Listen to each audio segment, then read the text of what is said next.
Kita masih lanjut.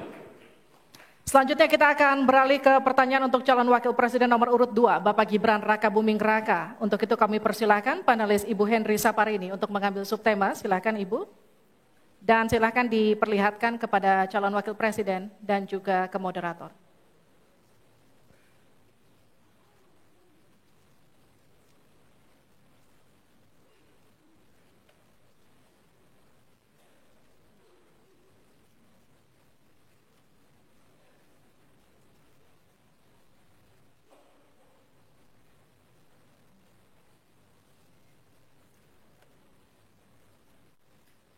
Keuangan, pajak, dan tata kelola APBN, APBD. Baik, untuk selanjutnya Pak Hieronymus Rowa, kami mohonkan untuk mengambil undian untuk mengetahui huruf apa yang akan muncul.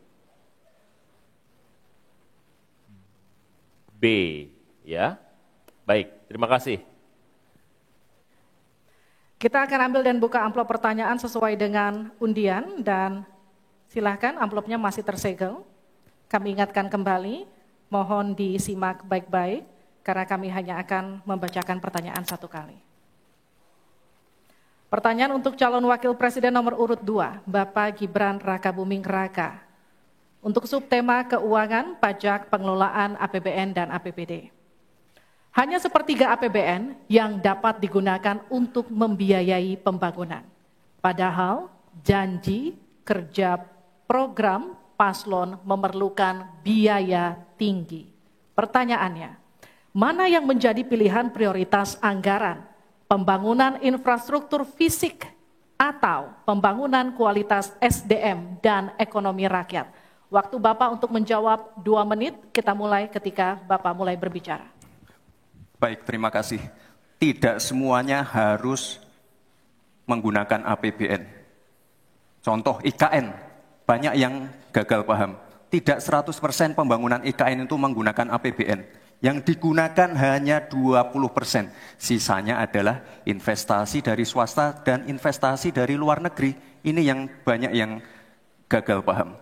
Lalu kita mengacu ke pertanyaan, infrastruktur fisik atau SDM, dua-duanya penting. Dan dua-duanya harus dijalankan secara paralel. Karena sekali lagi, untuk menuju Indonesia emas dibutuhkan generasi emas. Kita butuh future talents yang menguasai future skills.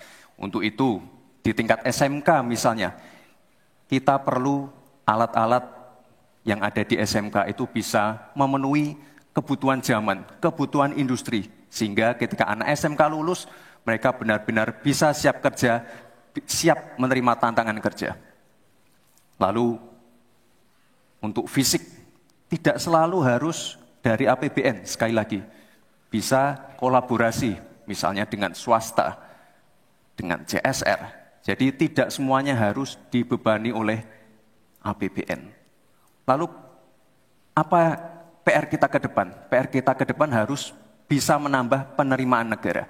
Untuk itu, kami dari Paslon 2 akan membentuk lembaga badan penerimaan negara yang dikomandoi langsung oleh Presiden. Sehingga nanti ketika berkoordinasi dengan kementerian-kementerian, ini bisa lebih luas. Dan sekali lagi kita ingin menaikkan rasio pajak, sehingga penerimaan negara nanti bisa kita gunakan untuk pendidikan, untuk kesehatan, dan lain-lain. Terima kasih. Mohon tenang, masih ada waktu. Terima kasih. Saatnya menanggapi, Pak Mahfud, waktu Anda 1 menit dimulai dari Anda menyampaikannya. Mas Gibran, saya sangat tertarik tentang IKN dan itu bagus, harus kita laksanakan sebagai warisan dari Pak Jokowi.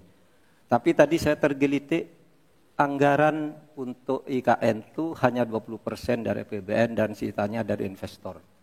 Sejauh yang kita baca, sampai sekarang belum ada satupun investor yang masuk ke sana. Coba kalau ada sebutkan, kalau ada sebutkan misalnya 2 atau 1 gitu, investor mana yang sudah masuk ke sana. Yang saya dengar justru ada ratusan ribu hektar tanah sudah dikuasai oleh pengusaha-pengusaha tertentu sekarang ini. Nah, saya setuju ke depannya itu agar mengundang investor, IKN harus diteruskan tetapi pendanaannya harus sesuai dengan tujuan semula, bahwa itu sebenarnya mengundang investor. Tapi sekarang ini yang sudah jadi itu semuanya dari APBN, sehingga memang diperlukan langkah-langkah perbaikan agar warisan baik Presiden Jokowi ini bisa kita lanjutkan. Terima kasih, selesai. Baik. Terima kasih. Kita masih lanjut, mohon tenang. Selanjutnya giliran calon wakil presiden nomor urut 1 Bapak Muhaimin Iskandar untuk memberikan tanggapan. Waktu Anda 1 menit. Kita mulai ketika Anda mulai berbicara. Mohon tenang dulu. Iya. Saya baru tahu kalau boleh di sini juga. Supaya lebih dekat sama panelis. Bisa mulai. Jadi saya setuju bahwa yang paling penting bukan soal infrastruktur dulu atau SDM dulu. Yang paling penting dari ini adalah kemampuan membaca skala prioritas. Seluruh proyek-proyek besar yang ambisius, ini IKN sebagai salah satu contoh saja, itu kalau hanya mengandalkan APBN hampir 500 triliun. Padahal 1% saja dari 400 sekian triliun itu untuk bangun jalan seluruh Kalimantan beres.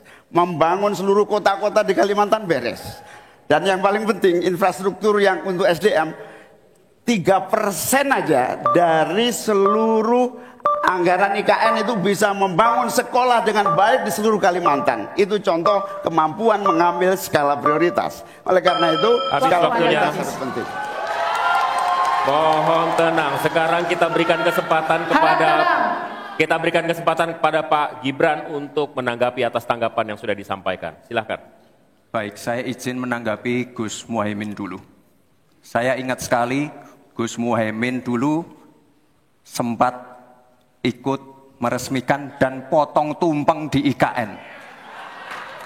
Ini gimana? Ini nggak konsisten. Dulu dukung, sekarang nggak dukung karena menjadi wakilnya Pak Anies yang mengusung tema perubahan.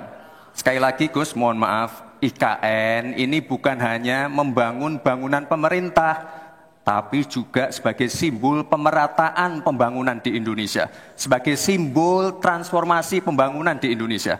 Dan untuk menanggapi Prof. Mahfud, Prof, mungkin nanti setelah pulang dari debat bisa di Google, sudah banyak yang masuk Mayapada, Agung Sedayu. Dan nanti akan tambah lagi mungkin setelah Pilpres, karena mereka pasti akan wait and see melihat stabilitas politik di Indonesia. Terima kasih Prof. Baik, silakan berikan apresiasi dan aplaus dulu deh. Biar semangat semua. 1, 2, 3 pendukung-pendukungnya silakan bersemangat memberikan apresiasi.